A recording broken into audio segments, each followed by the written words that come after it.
Are you someone who has wanted to take magnesium for ages, but when you look online, you find there is so much conflicting information? One site tells you one thing, one site tells you another. There are millions of different types of magnesium, millions of different amounts, powders, pills, and you just don't know which one to use. This is our Magnesium 101, where we're going to break it down for you really simply.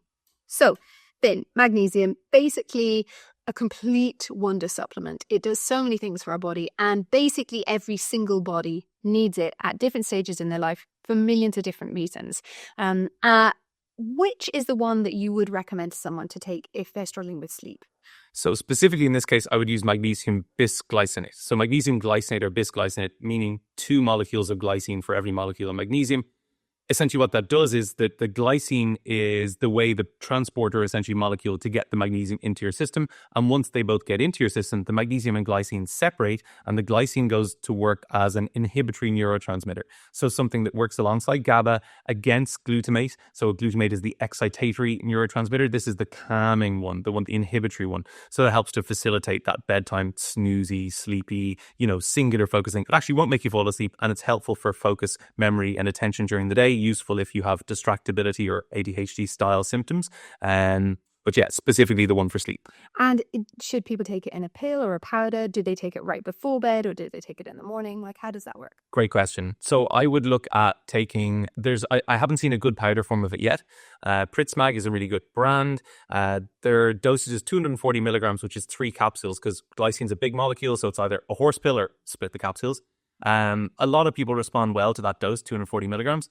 But I would suggest for people who have a lot of caffeine, alcohol, sugar, or stress in their life, that maybe you might have to break through to higher doses before you get through to your nervous system and start to see a response. So that could be double or triple that dose very happily. Magnesium, like you said, all of our bodies need it. There's very little bit left in our food, something like 70% or 80% reduction in the last 60 years in the soil, hence none in our vegetables. There's also the magnesium, we burn through it much faster when we're under stress. And so, our needs increase, and we also pee more of it out when we're under stress as well. So we're using it less effectively and we need more of it. It's so annoying and so unfair, isn't it? Just feels like it should be the exact opposite way. And people should take that amount right before bed. Is that a good idea? An hour to 2 hours before bed is a good time. Magnesium is one of the nutrients that has an established circadian rhythm of its own in terms of when it is best absorbed. Apparently magnesium and zinc better taken towards the end of the day, or better absorbed towards the end of the day. And so then another reason that people take magnesium is muscle recovery. People have spasms, tension in their muscle. Maybe they work out a lot. What's the one that's good for that? So I would use a magnesium citrate for that specifically. So from a recovery point of view, essentially what you're doing is when you work out, you're depleting your body's energy capacity. Essentially, you're using up your energy capacity, and your energy production, when it goes down, it's the thing that needs to return before you can feel recovered. There are energy cycles inside our body, like the TCA or citric acid cycle, the Krebs cycle, and all of these cycles, actually all of them at some level involve magnesium, but specifically one of them, the citric acid cycle, involves citrate, so citric acid, and magnesium citrate helps to fund that cycle, so thereby supporting your body's muscle recovery, helping to facilitate and optimize performance, I suppose, particularly for those who are training regularly or who suffer from more physical fatigue or chronic fatigue, I suppose, symptoms as well. And again, which is your favorite one for that? Is there a brand that you think is best? There's 2 good ones that I know of that I like. So magnesium citrate powder from Viridian, which is a really nice UK brand. No fillers, no binders whatsoever. And there's another magnesium citrate powder as well, better known brand probably, Mag 365, that you'll be able to find all over Europe and in the States. And should people take it before they exercise or after they exercise? Or if you were taking it for kind of a chronic muscle issue, do you split it and take it through the day, or is it taken in one dose? I think if I'm taking it for performance and recovery from training, as opposed to for any pathology, some issue, I would tend to take it in the morning before training, so an hour to 2 hours, and then also after training, maybe an hour to 2 hours after training as well. So dividing the dose. If you're training, your needs will be going through the roof. If you're training 3 or 4 times a week or more, so getting 600 milligrams of magnesium upwards is really sensible in that situation. Mental health is a big thing at the moment. People are all talking about how can we improve our mental health? It apparently is worse than it has ever been. And we've heard a lot about the link between magnesium and mental health. You mentioned sort of neurotransmitters and stuff like that earlier. What is the link, and then which is the magnesium that would be good? So yeah, magnesium is strongly linked to mental health for a lot of reasons. It's involved in more than 300, in fact, up to possibly 1,000 different enzyme reactions. Scientists keep discovering more and more physiological processes that rely on magnesium as a cofactor to be successful. And so a lot of those would include things like neurotransmitter function, as we mentioned earlier, circadian rhythm hormone or neurotransmitter synthesis like serotonin to melatonin, etc., managing our body's ability to go through the sleep and wake cycles.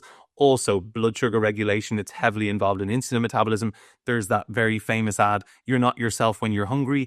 As everybody knows, blood sugar dysregulation is massively involved in mood and mental health, both in terms of our cravings that then lead us to emotionally eat and lead us out of that kind of stability and into a dysregulated state, and also then lead us towards those peaks and troughs of energy, mental and physical energy, that can make us more vulnerable to the frustration, I suppose, that then leads to mental health and relational, issues in our world with people around us.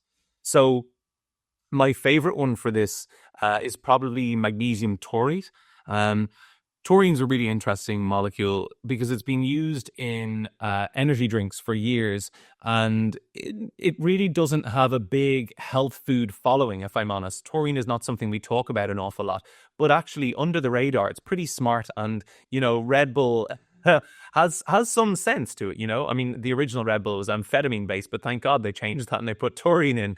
So taurine, if it facilitates the production of acetylcholine, it's a background base material which your body uses to make neurotransmitters, like norepinephrine, epinephrine.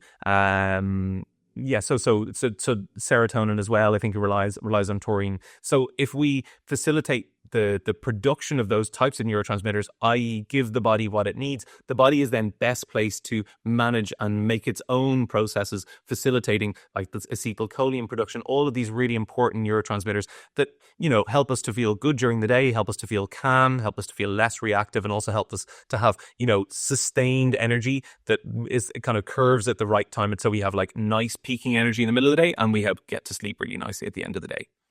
And lastly, the most common one that I hear recently, and it's kind of all over TikTok and stuff these days, is magnesium for digestive health. Yeah. Is there one specifically for that, or is it one of the ones that you talked about above? I mean, no, what you want for that magnesium, you want the cheapest possible magnesium. Do not go and buy magnesium bisglycinate or taurate or malate or citrate in order to solve your digestive health issues, because they're too expensive and it's a waste of money. What you want is a cheap magnesium, because the more expensive magnesiums, you have a strong bind, so you have a strong chelate, a chelating agent, and the chelation process means that you have more absorption across the gut wall, through the intestinal barrier and into your bloodstream, and hence magnesium can do its work around your body. What you want in order to support digestive health, which is always to loosen the bowels if there's constipation, is you want that magnesium to deliver to the gut wall without getting across the gut wall. Magnesium oxide, cheapest chips, that's the stuff to go for. I don't even bother selling it, to be honest with you, because I tend to support other processes for that. But if you want a really quick non-stimulant laxative, essentially, that's what magnesium oxide is. Brilliant. So if you want to know more about magnesium, we have a full-length magnesium podcast with a magnesium expert who works for the brand that we recommended for Pritzmac and the Magnesium Citrate. She is so knowledgeable and she goes into all of this in much more depth. So if you're really interested in nerding out on magnesium, go and find that. Otherwise, please like and subscribe to follow us and keep supporting our work so we can continue giving these short form podcasts that give you the information that you need. Thanks a million. Bye-bye.